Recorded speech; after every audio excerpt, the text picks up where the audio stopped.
Bom dia a todos, graça e paz a todos. A minha vontade era falar dali de baixo, mas eu acho que eu vou ficar muito próximo dos irmãos, porque aqui em cima eu acho que eu fico muito santo, não fico? Esse lugar aqui não dá uma ideia de santidade, né?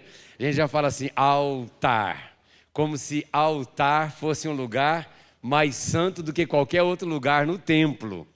E aqui não é mais santo e nem menos santo do que aí, porque quem está aí é que santifica o lugar. Santo é você, e não o lugar, não o prédio, não o espaço. Mas a gente acaba chamando de altar, porque é mais alto.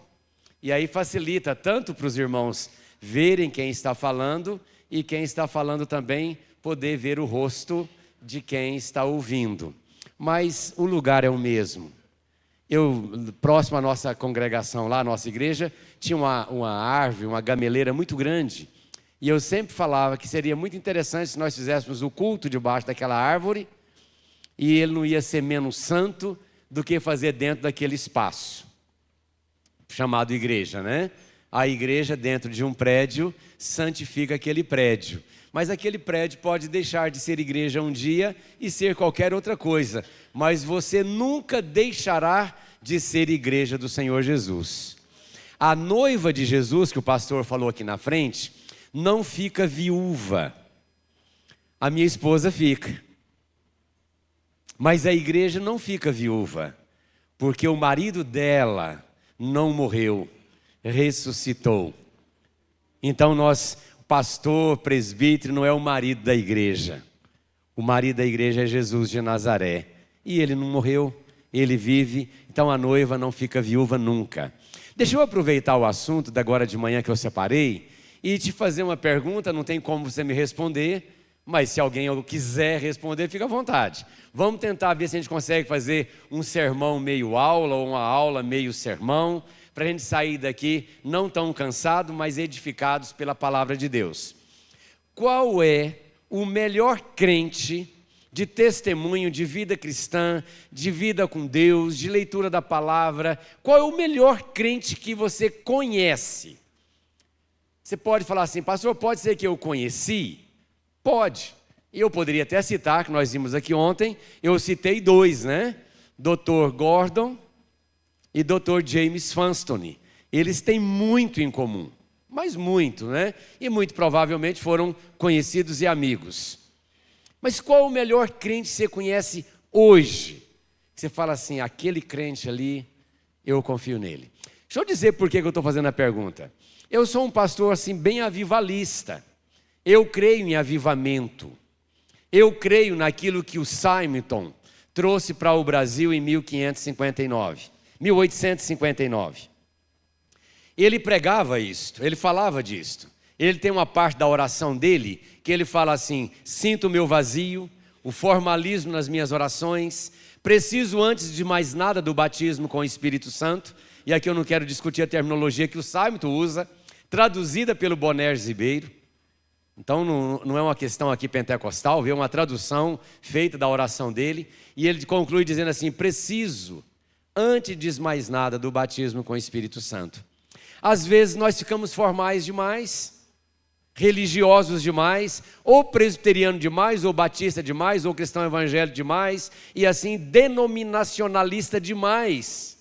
A semana passada um jovem pastor me perguntou assim: Marlúcio, que conselho você me dá? E eu falei assim, cara, eu estou num momento tão delicado, mas eu vou te falar sem pensar. Não deixa o púlpito te roubar de Jesus. Hoje nós temos muitos pastores roubados de Jesus por causa desse lugar aqui. E na minha opinião, nenhum pastor ganha um ministério aqui. Todo pastor, todo presbítero, todo crente ganha um ministério em casa. Tu, porém, quando orares, entra no teu quarto, fechada a porta, orarás em secreto, e teu pai que te vê em secreto, te recompensará. É aqui que a gente prega, é aqui que a gente vê o olho do irmão, é aqui que a gente acompanha. Mas a gente ganha lá. É lá no quarto de oração. É lá que eu oro, irmãos, é lá que eu passo as minhas angústias. De vez em quando eu me pego aqui pelo quadril assim, me empurro e falo assim, vai orar, seu incrédulo. E aí eu me empurro para ir orar e ajoelho ali. E ali eu sinto tudo, eu sinto dor, eu sinto tristeza, eu choro, eu sofro, eu sinto tudo. E na maioria das vezes o que eu menos sinto é a presença de Deus. Mas isso não significa que Deus não está ali. Porque enganoso é o nosso coração, os nossos sentimentos, desesperadamente corrupto. Então é assim que nós vamos caminhando. Então qual é o melhor crente que você conhece? Porque avivamento sem famílias avivadas é uma hipocrisia. Eu tenho dito por aí, e me perdoe aqui, ela não vai gostar do que eu vou falar, depois ela vai me puxar a orelha, mas o melhor crente que eu conheço é a minha esposa que está me ouvindo ali. Eu não sei se ela pode falar a mesma coisa.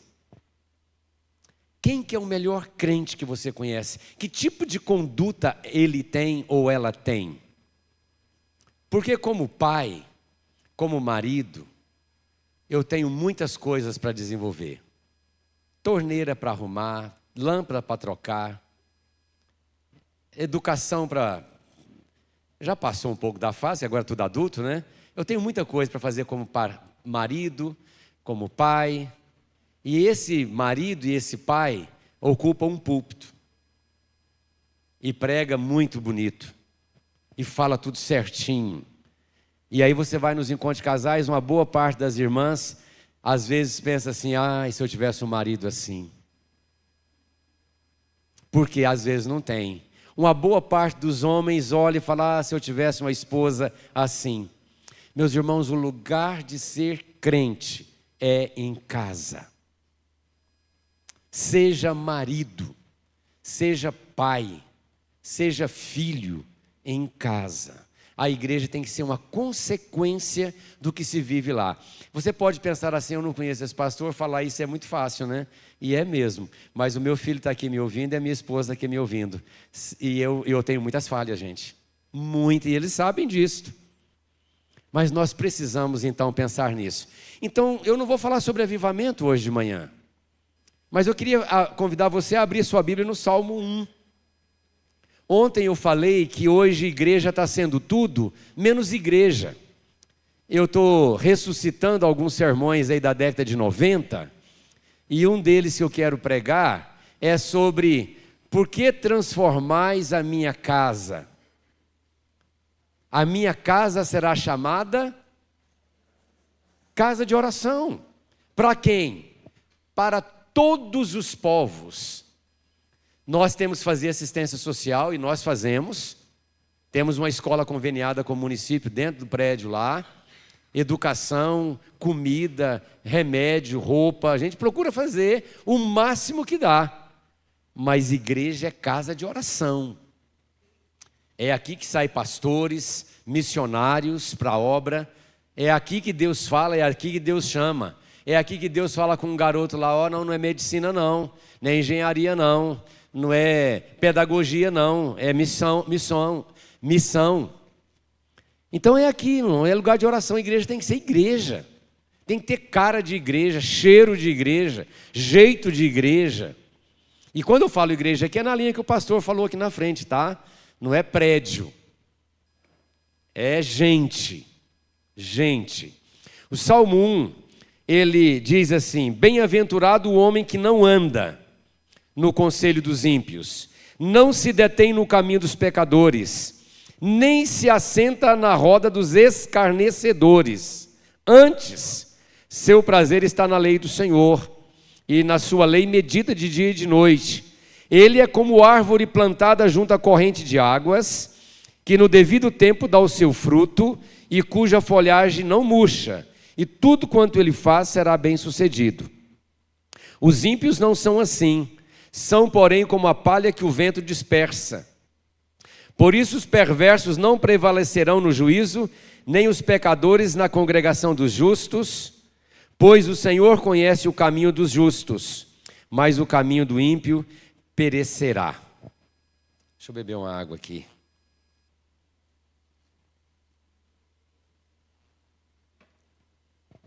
Eu quero começar usando a palavra conceito. A palavra conceito, se explica como formulação de ideias. Formulação de ideias. E essa é a ideia da palavra conceito. De maneira que formulamos um conceito como? Pelo quê? Pelo que você lê. O que você tem lido, te formata, faz a sua cabeça, faz a minha cabeça, pelo que se lê, pelo que se crê e pelo que se vê. Eu aprendi recentemente, mais recentemente, uma expressão de um pensador chamado Willis Dallard. Ele fala que a graça não é conceito, a graça não é contrário ao esforço, é contrário ao mérito. A graça não é contrário ao esforço, é contrário ao mérito. Porque às vezes nós presbiterianos, por crermos na graça soberana de Deus, cruzamos os braços e aí deixa a vida me levar, a vida leva eu. Não, tem um esforço agora da nossa parte. Tem que ter uma contrapartida da minha comunhão com o que eu leio, como eu creio, com o que eu vejo, com quem eu ando. Os mais antigos aqui lembram, meu pai inculcou isso na nossa cabeça. Digas-me com quem tu andas, que eu direi quem tu és. E eu falava com ele sobre isso, a gente conversava sobre isso, porque você fica parecido com quem você anda.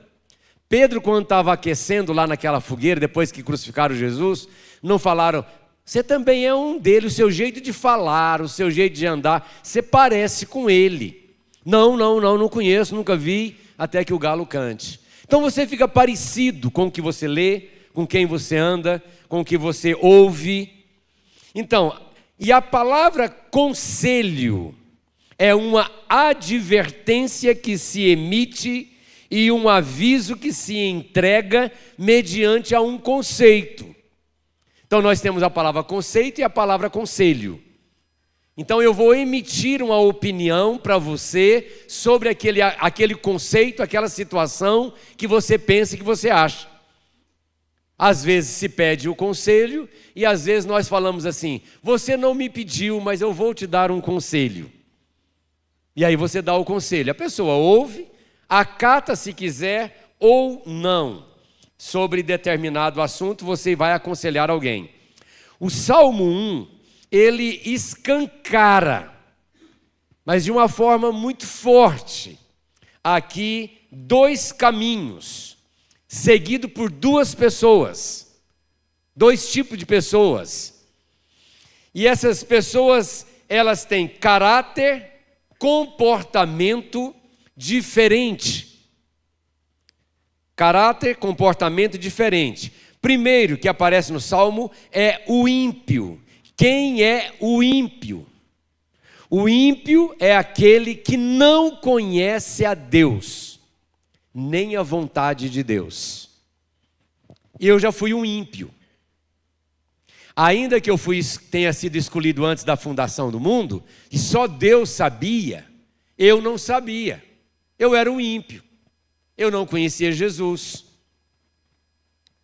Eu acreditava em Deus, mas daquela forma elástica, que até o diabo crê. Então o ímpio é aquele que não conhece a Deus, nem a vontade de Deus. O outro é o justo. O justo é aquele que foi justificado.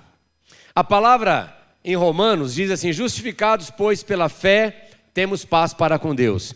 O justificado, a palavra justificar ali, a ideia dela no grego, é um ato declaratório. É alguém que me declara justo. Eu não me declaro. Ele me declarou justo. O justo não é assim, diz o Salmo. O justo é diferente do ímpio. O justo não se comporta como o ímpio e vice-versa. Então, o justo é o justificado por Deus, que se conceitua, se dirige pelo que conhece, pelo que crê e pelo que vê na palavra de Deus, que são conceitos bíblicos. O outro não.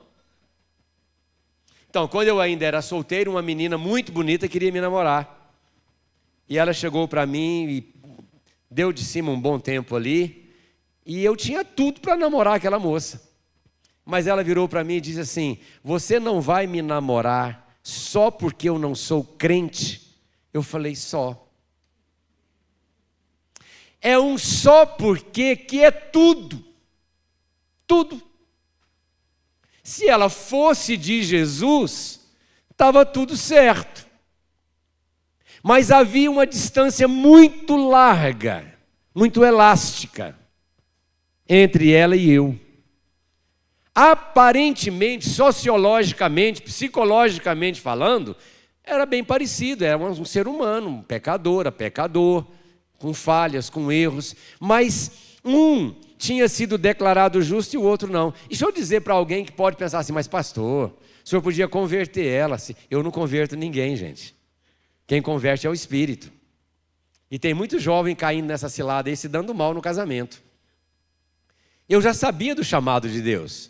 E eu precisava de uma moça que amasse Jesus em Anápolis. Mas não só em Anápolis, no estado de Goiás. Que amasse Jesus no Brasil. E que fosse comigo para o mundo, caso o Senhor me enviasse para o mundo afora. E infelizmente, não são nem muitos rapazes, nem muitas moças que têm esse conceito de chamado de Deus, de formar uma família dentro dessas duas linhas que o Salmo nos apresenta. Então, o Salmo aqui para nós, ele é interessante porque ele mostra o comportamento, de maneira que o Salmo 1 abre o livro de Salmos e abre mostrando a felicidade. Felicidade. E felicidade é um negócio interessante. E aqui eu nunca me lembro se foi o Cortella e se foi o Ed René quem falou primeiro. E aqui citar Ed René Kevitz hoje é meio complicado, né, gente? Não precisa de ficar falando por quê. Embora para mim era um baita palestrante, que infelizmente está falando umas coisas complicadas aí, mas eu acho que foi o Cortella que dizia que felicidade não é um lugar onde que você chega, mas é o jeito como você vai. Então essa ideia de que eu vou casar para ser feliz, comprar um carro para ser feliz, comprar um apartamento para ser feliz, tem um equívoco aí. Então, felicidade é como eu me comporto. Avivamento é um estilo de vida. É como eu vou, é como eu caminho. Um jovem feliz que casa com uma jovem feliz, forma um casamento feliz. Mas dois infelizes não vai gerar um casamento feliz. Então, aqui no Salmo, para nós tem essa ideia de como uma pessoa se torna ou seja feliz. De onde essa felicidade vem. Ao passo que o outro ser, diz o Salmo, é como a palha que o vento dispersa. É como a palha que o vento dispersa. As coisas mudaram tanto, e aqui eu quero pedir licença para o jovem pastor. Mudou tanto, irmãos, que as esposas dos jovens pastores hoje, quando vai para a escola dominical, nós estamos dando glória a Deus. Mal são crentes. Porque a minha geração antecedeu uma geração de pastores que a mulher do pastor regia o coral, dava aula na escola dominical, cuidava do departamento infantil, visitava. A mulher do pastor na década de 60, 70, porque aí eu já assumi em 80 e poucos, 90 quase, a mulher do pastor trabalhava muito mais do que o pastor. E nós ficava de lá e eu falava assim: amor do céu, não quero isso para você não. Meu Deus. Elas sofrem muito, reger coral, departamento infantil, visitar, presidir SAF. Gente, vocês devem ter SAF. Então não quero falar mal não. Mas vocês já viram como é que é a burocracia de uma SAF? Sangue do Cordeiro, departamental, social, blá, blá, blá, blá. Falei, gente, um monte de igrejinha dentro da igreja, né? Então, um dia, eu acho que a igreja presbiteriana vai dar uma reformulada nisso aí. Dar uma melhorada nisso aí. Então, a mulher do pastor trabalhava muito. Aí a minha geração veio para dar uma melhorada nisso, para mostrar para a igreja que a mulher é do pastor, não é da igreja. Aí foi para o outro lado. Agora tem pastor aí casando com descrente, gente. Eu visitei um pastor que casou com uma ímpia. E eu morria de dó dela, porque ele era pior do que ela. Sério. Isso que eu estou falando aqui é pesado, é sério. Nós fomos visitá-la. E eu fiquei com dó daquela moça que não era evangélica, casada com um pastor presbiteriano. Meu Deus. Então, como é que fica essa questão de gerações, que vai sobrepondo geração e vai perdendo todo o conceito bíblico de pastorado, de igreja, de família de crente, vai bagunçando tudo, às vezes é como palha que o vento dispersa. De maneira que as duas pessoas dos Salmos são de conceitos, de vidas, de fundamentos bem diferentes, impossibilitando uma comunhão profunda.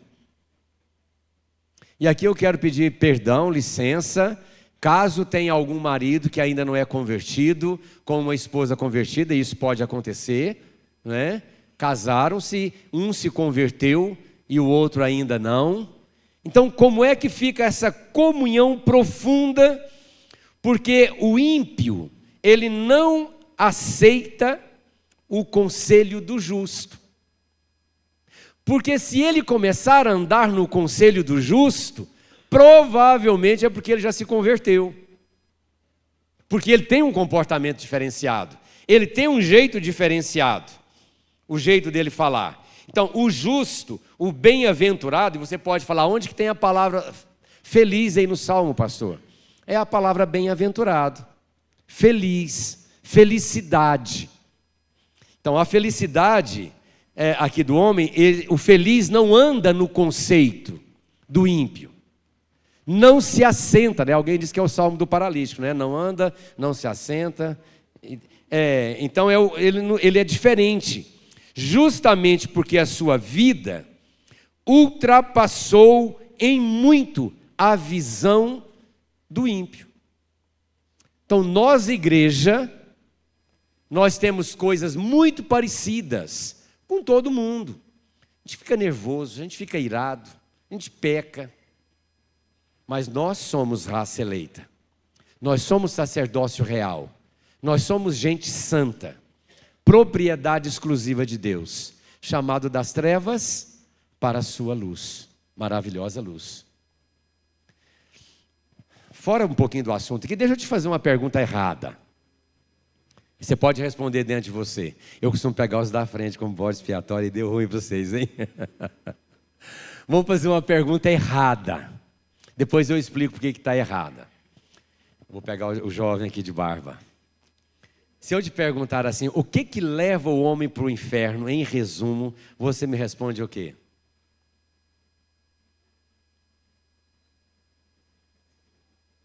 E a irmã? Coração. Menina. O pecado. Pronto, é o pecado que leva o homem para o inferno, não é isso, irmão? O salário do pecado é a morte e tal. E se eu te falar que não é o pecado que leva o homem para o inferno? Aí você vai falar assim, eu não sei de mais nada dessa vida, pastor.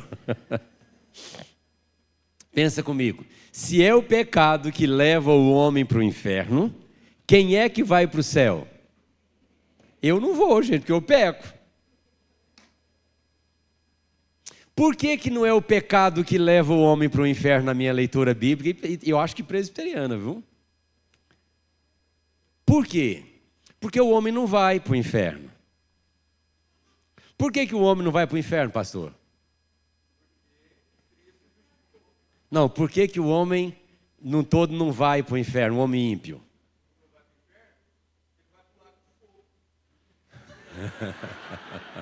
Ele vai para o lago de fogo, pode ser. É porque ele está no inferno. Ele está Ele está. Quando Adão e a Eva pecaram, Deus expulsou eles de onde? De onde? Céu. Fora do céu é o quê? O homem que não tem Jesus, ele está no inferno, ele não vai. Por isso que quando eu e você convertemos, ele nos resgatou de onde? Do império e nos transportou para onde? Para o paraíso. Percebe a distância profunda entre o ímpio e o não ímpio. Um está no inferno. Então, quem casa, o crente que casa com uma pessoa não convertida, o crente é filho de quem? Filho de Deus. E o não crente é filho de quem? Gente, foi Jesus que falou, vós sois, o diabo é o vosso pai, não foi? Então quem que é o pai do descrente? Se você casa com um filho com um descrente, quem que é o seu sogro? Então cuidado com ter esse sogro aí, é complicado, né? Quem não é filho de Deus é filho do diabo, quem casa com o descrente tem o diabo como sogro. Então eu estou contando essa brincadeira aqui, que não é bem uma brincadeira, é teologia. Ele nos resgatou do império das trevas e nos transportou para o reino do Filho do seu amor. Vós estavas mortos nos nossos delitos e pecados, agora nós somos salvos. Então não é o pecado que leva, porque o homem está no inferno, mas quando alguém aceita Jesus, sai do império das trevas e agora é raça eleita, é sacerdócio real, é gente santa, é propriedade.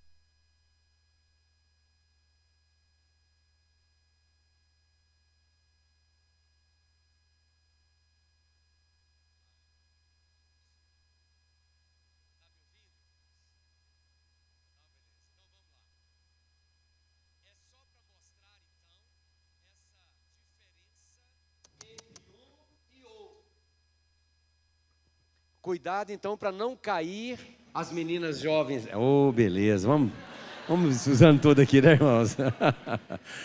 Cuidado para as meninas e os meninos não caírem nessa cilada. A gente brinca muito, irmãos, mas tem muita gente andando na infelicidade porque casou errado. Eu não acho que Deus faz mulher em série e homem em série. O número 21 encontrou o número 21, glória a Deus.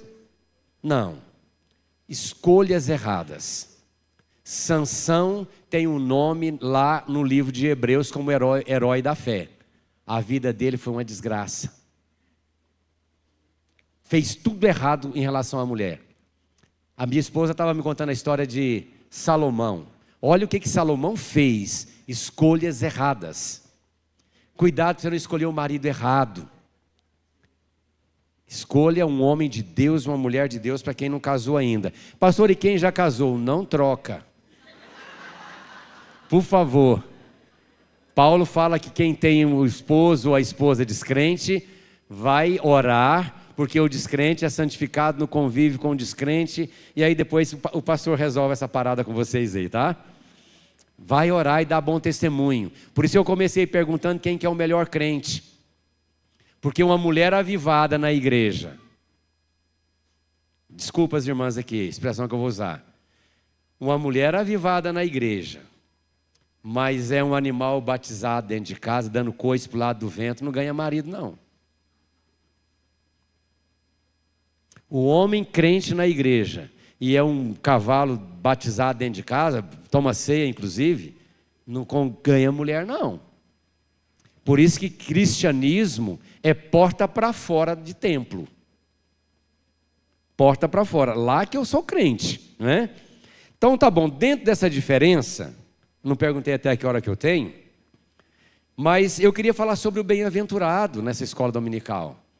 Quem que é o homem feliz, a mulher feliz? Esse feliz, segundo o Salmo, ele anda em conceitos bíblicos e não humanos. Ele anda em conceito bíblico e não humanos. Meus irmãos, só para a gente fazer um paralelo com religião. O meu ministério, pelo menos aí uns quase 15 anos, dentro dessa linha avivalista, era expulsar demônio de manhã, à tarde, à noite, de madrugada. Nunca vi tanto demônio que apareceu naquela década de 90. E eu fui chamado para expulsar um demônio numa madrugada, e eu fui com a camiseta que eu estava deitado, toda amarrotada, chinela havaiana, pus uma calça e fui irado. Isso é hora de demônio, 3 horas da manhã. E isso porque no telefone eu perguntei, mas não tem nenhum crente aí? Tem, pastor, mas o demônio não sai. Por favor.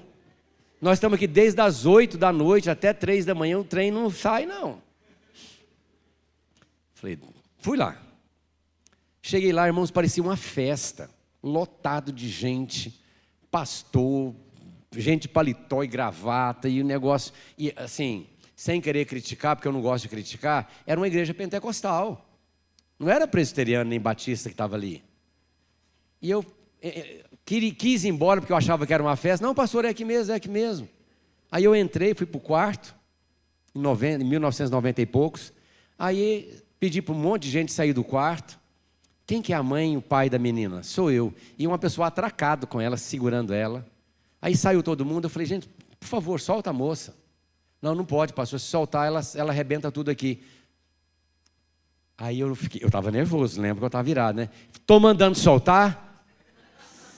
Educado, né? Estou mandando soltar. Aí alguém do canto, que eu não sabia que era o pastor está mandando soltar. Aí ele soltou o demônio, foi no pescoço dele, eu repreendi o demônio. A menina acordou, apareceu. O que aconteceu? Não, minha filha, senta aqui. Aconteceu isso. Estou percebendo que seu pastor está aqui, seus pais estão aqui, eles vão te orientar, estou indo embora.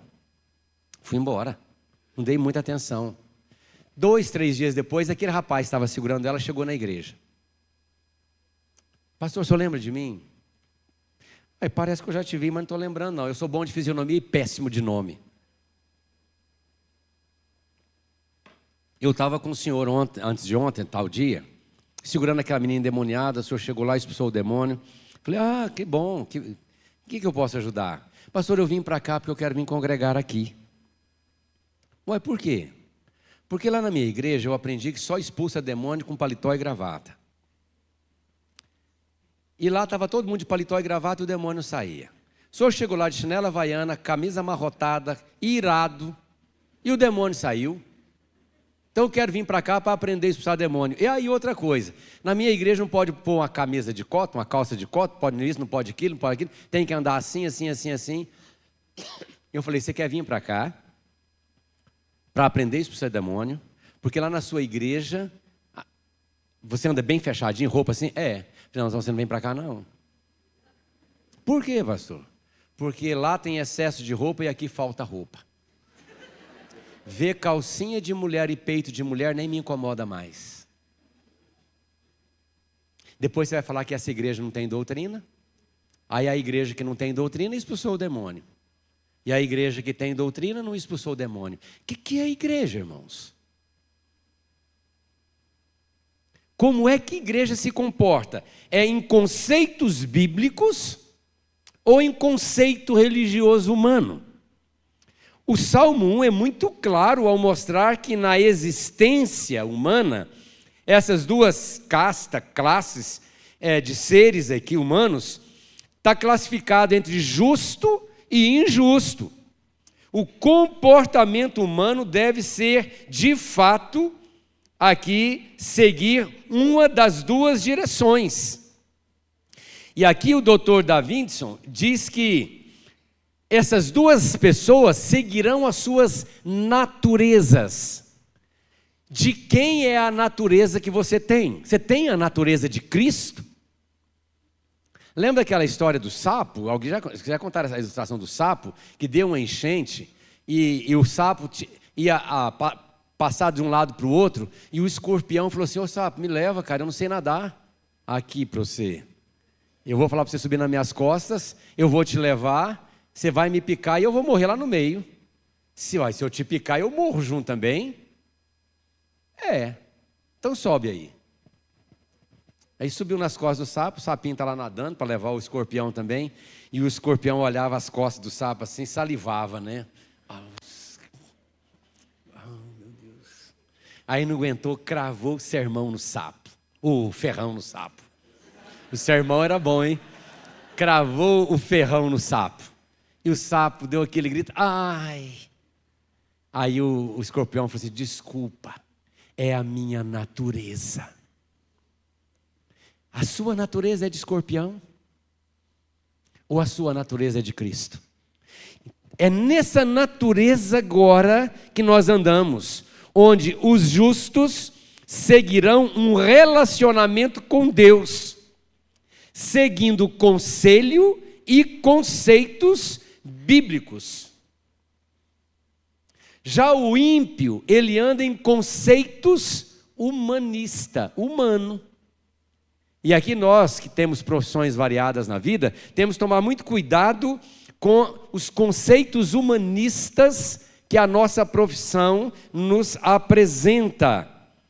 Então, porque o conceito humanista é do mundo, e o ímpio está morto nos seus delitos e pecados.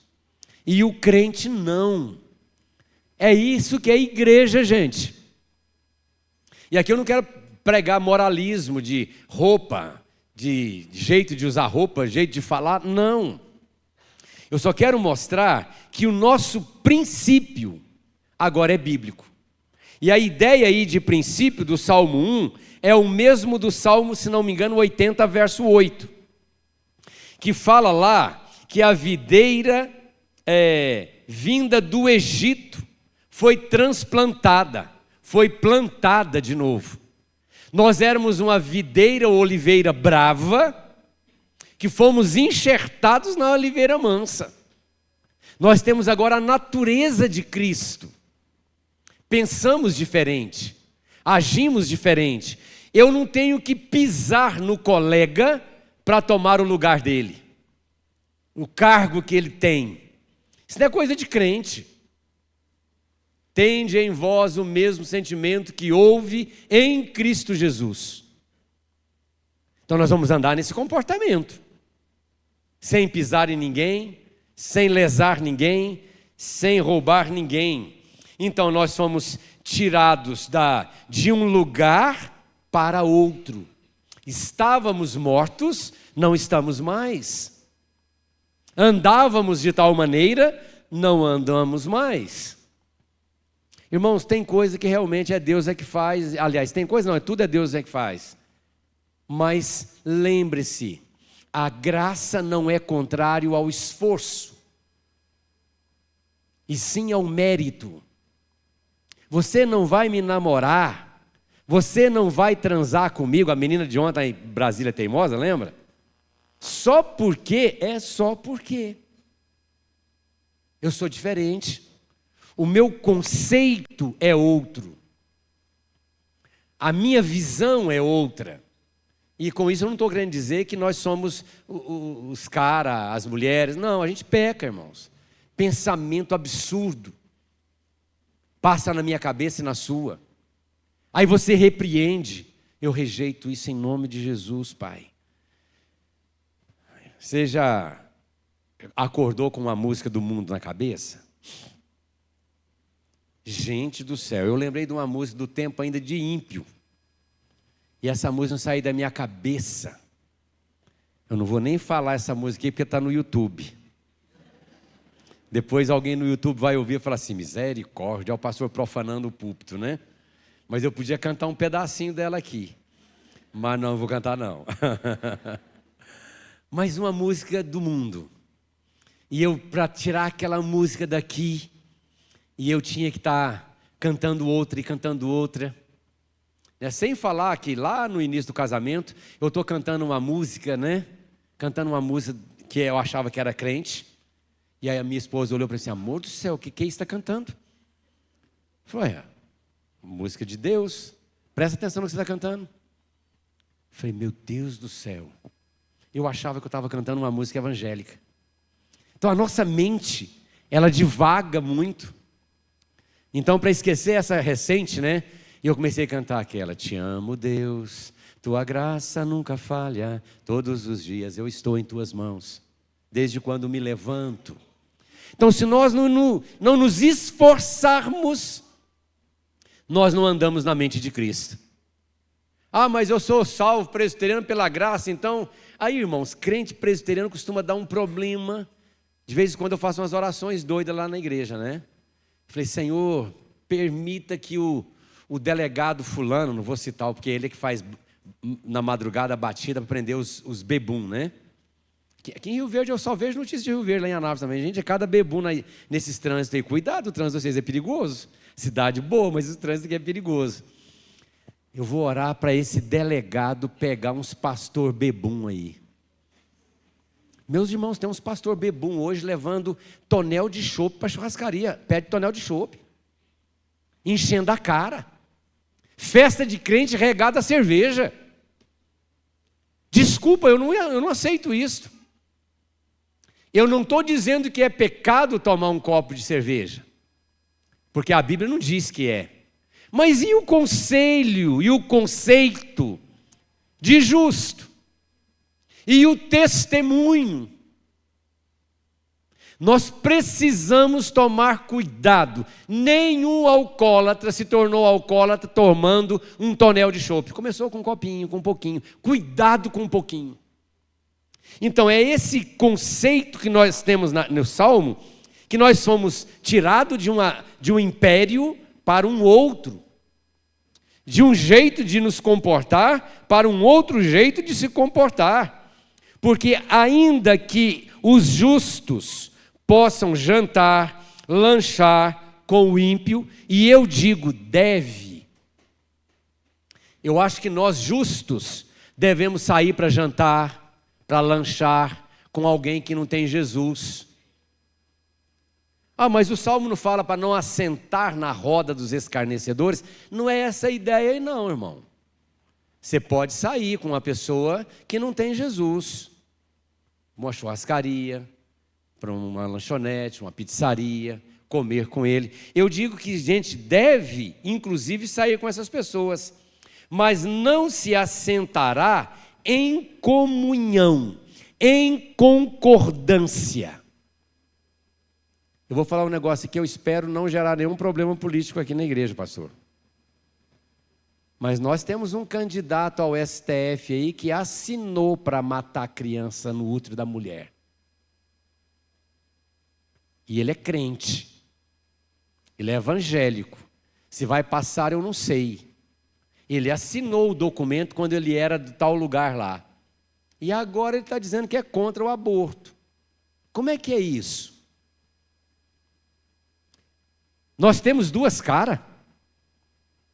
Nós temos 2 tipos, 3 tipos, 4 tipos de comportamento. Não, nós não andamos no conselho, no conceito de ímpio.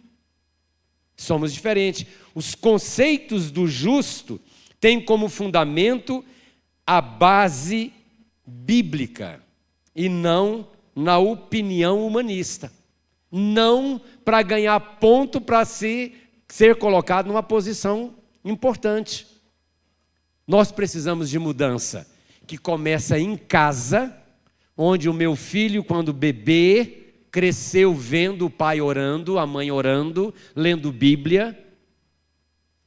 E isso é crente avivado dentro de casa e também dentro da igreja, que está aí nas repartições públicas, nas empresas, dando um bom testemunho.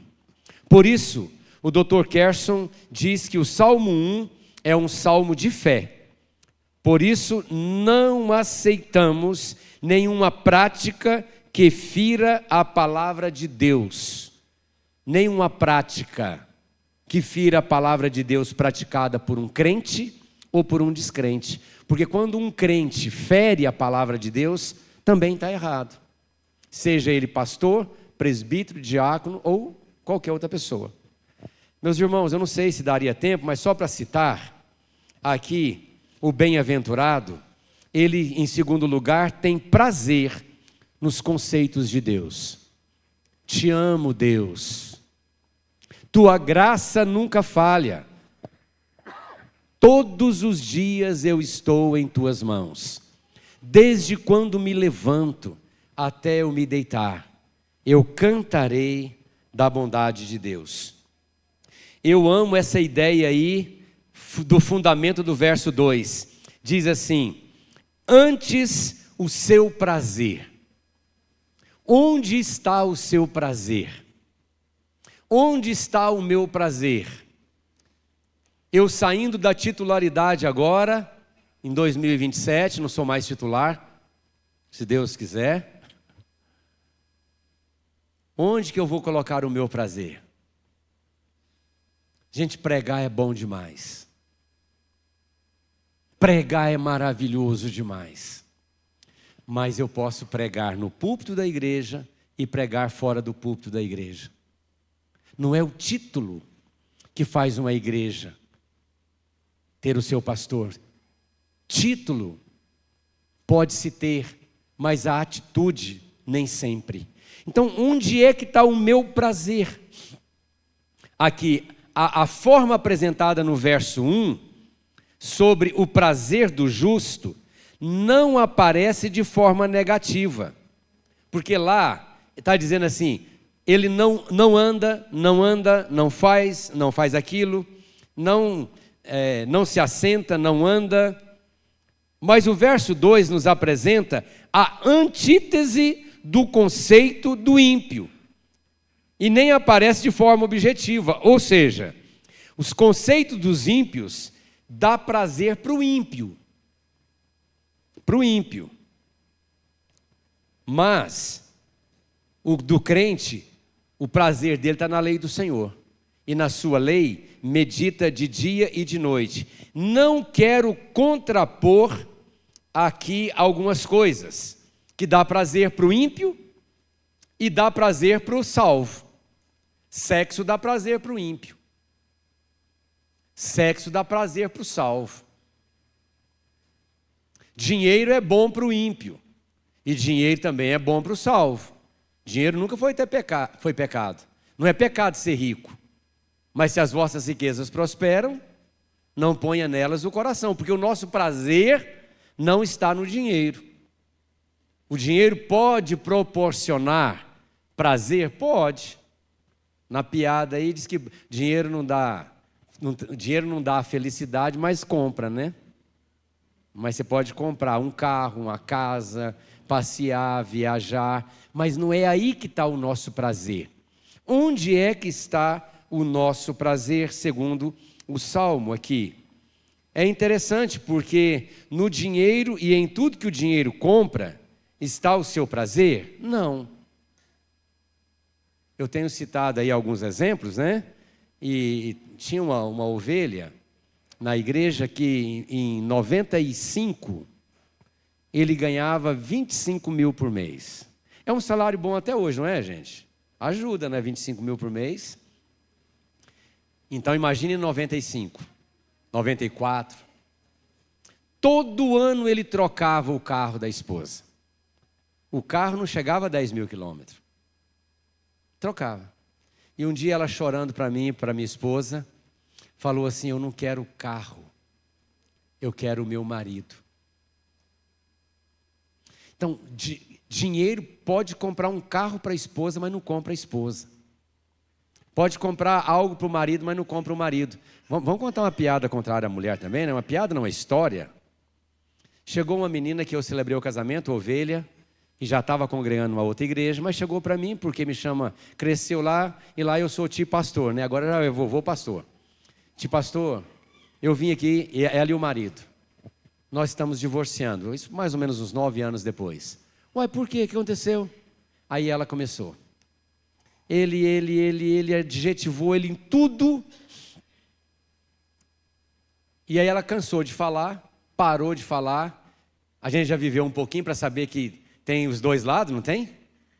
Olhei para ele e falei: cara, é assim mesmo? Você traiu ela, inclusive, com essa menina da padaria lá onde você tomava cafezinho? Foi, pastor. É tudo isso que ela falou, eu traí mesmo. E tem coisa pior que ela nem lembrou aí. Eu fiz mesmo. Traí ela mesmo, pastor. Mas eu posso pedir um favor para o senhor? Falei: pode. Pergunta para ela por que eu fiz isto. Ó, você acabou de escutar, mas ele está mandando eu perguntar. Eu vou te perguntar: por que você fez isso com ele? Por que ele fez isso com você, aliás? Aí as meninas fazem, fala. Só porque eu deixei ele 1 ano sem sexo. Aí eu olhei para ele assim e falei, cara, parabéns. Você aguentou demais. Você tá louca, menina. 1 ano. Eu já tinha escutado 1 mês, 2 meses, 3 meses. Irmã, pelo amor de Deus. Você que é casada, seu corpo não é mais seu, é dele. E com isso a Bíblia não está autorizando estupro. É só para acertar. Irmãos, isso também é avivamento. Avivamento não é orar em línguas, profecia, revelações, embora eu creia nisso, dentro do conceito bíblico. Avivamento é como você trata seu marido, ou ele está passando fome na cama. Avivamento é como você cuida do seu marido, da sua esposa. Avivamento é como você sai do carro, quando batem no seu carro. Em 1990 e tantos também, pastor Jorge Linhares, da igreja batista tal de Belo Horizonte, foi pregar em Anápolis, na Orvalho. E ele contando a história que quando Monza era carro, né? Eu tenho um Monza, viu gente? Quase placa preta, não sei se eu ponho, se eu não ponho. Muito zeradinho meu Monza, todo mundo quer tomar meu Monza. Meu carro é um Monza.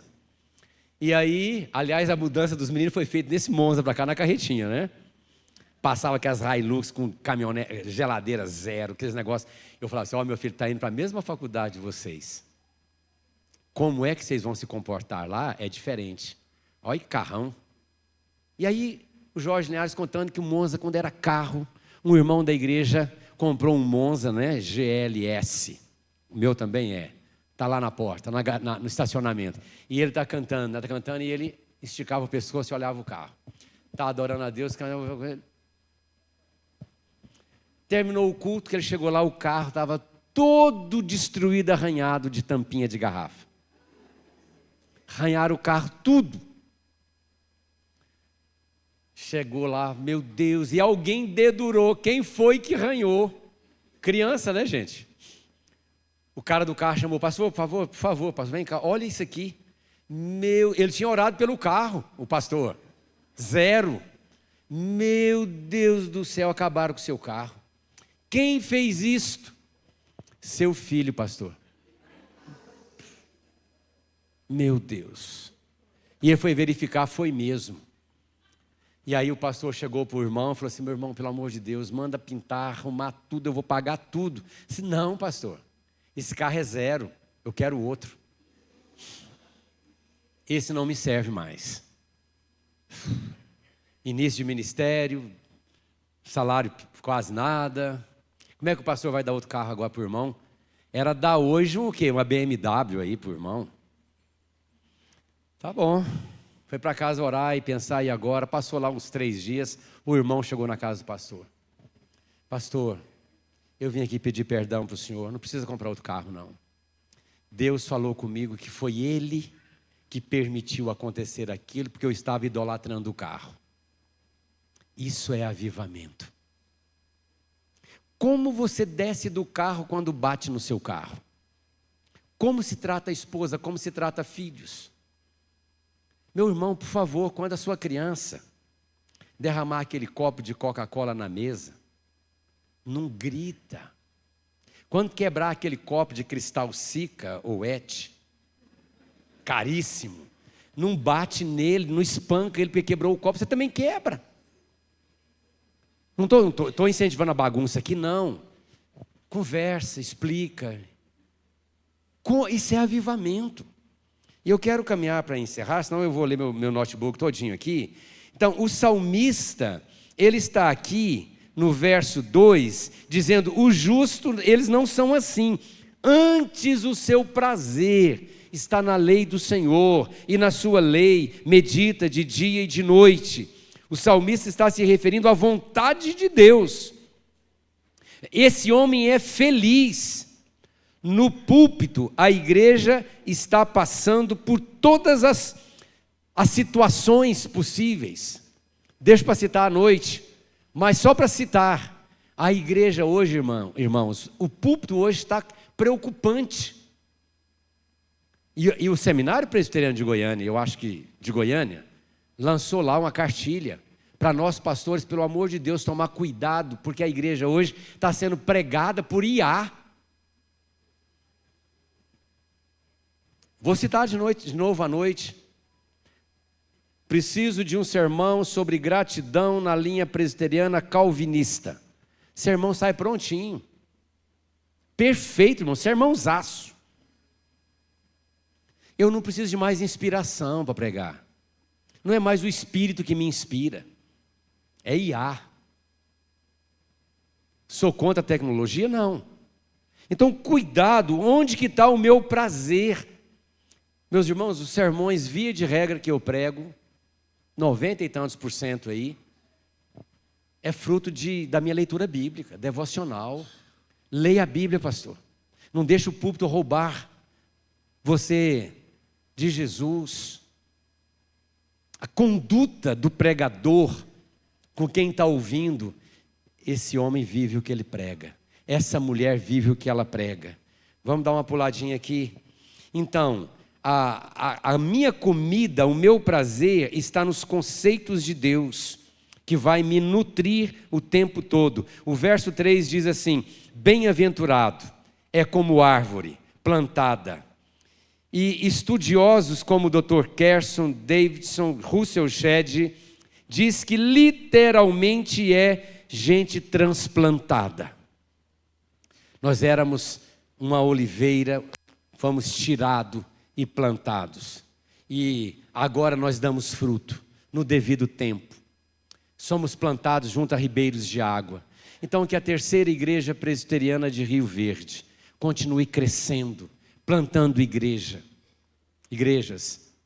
enviando missionários para o Brasil e fora do Brasil, fruto de santidade, de oração, de amor entre os irmãos.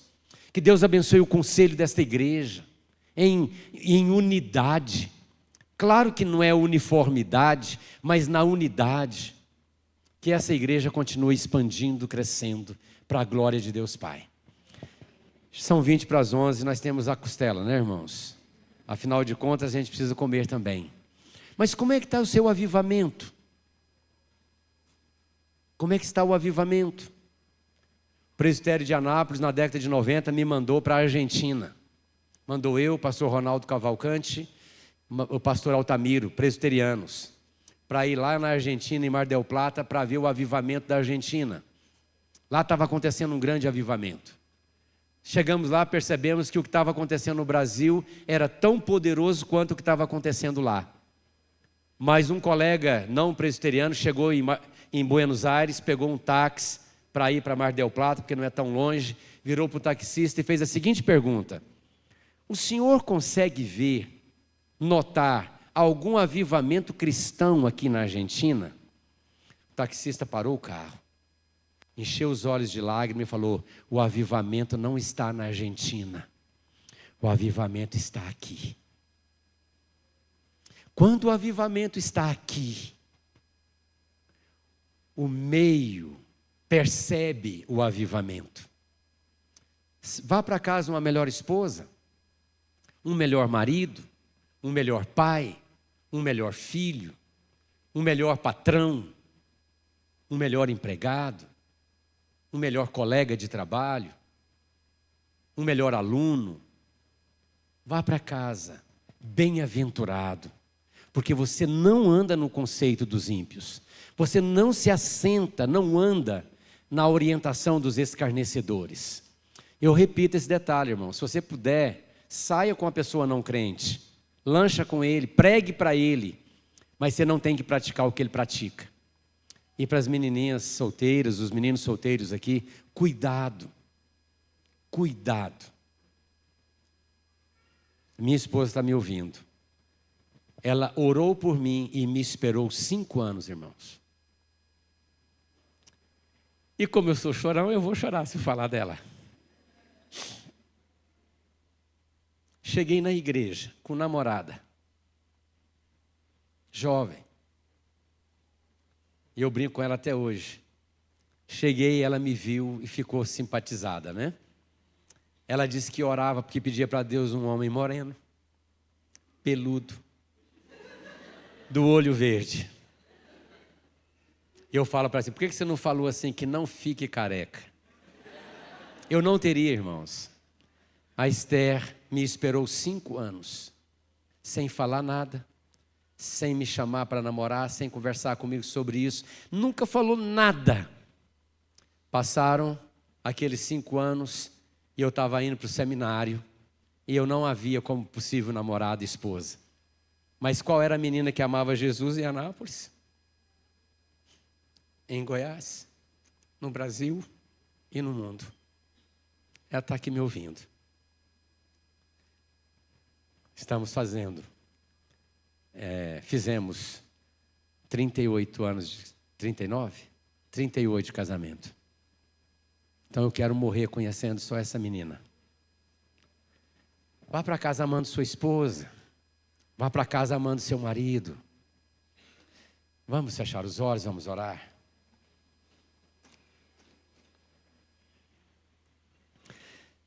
Te amo, Deus.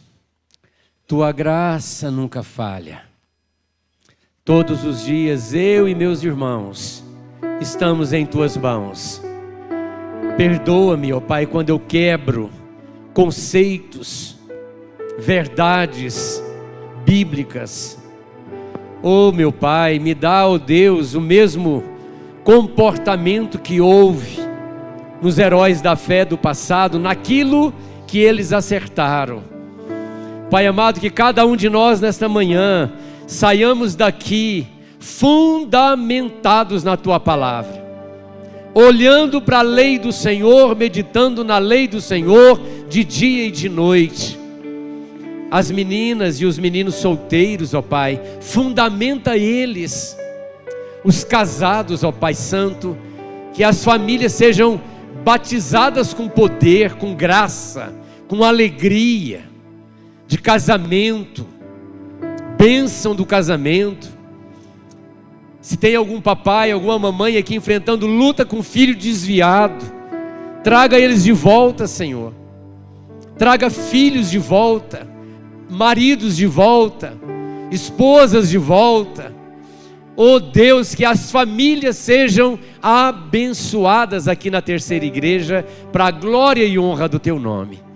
Quero abençoar o conselho, os diáconos, professores, jovens, SAF, o PH, adolescentes, em nome de Jesus, que esta igreja seja ricamente abençoada, mais do que já é, avivada, começando em casa, e tendo como resultado uma igreja que alcança Rio Verde para Jesus de Nazaré.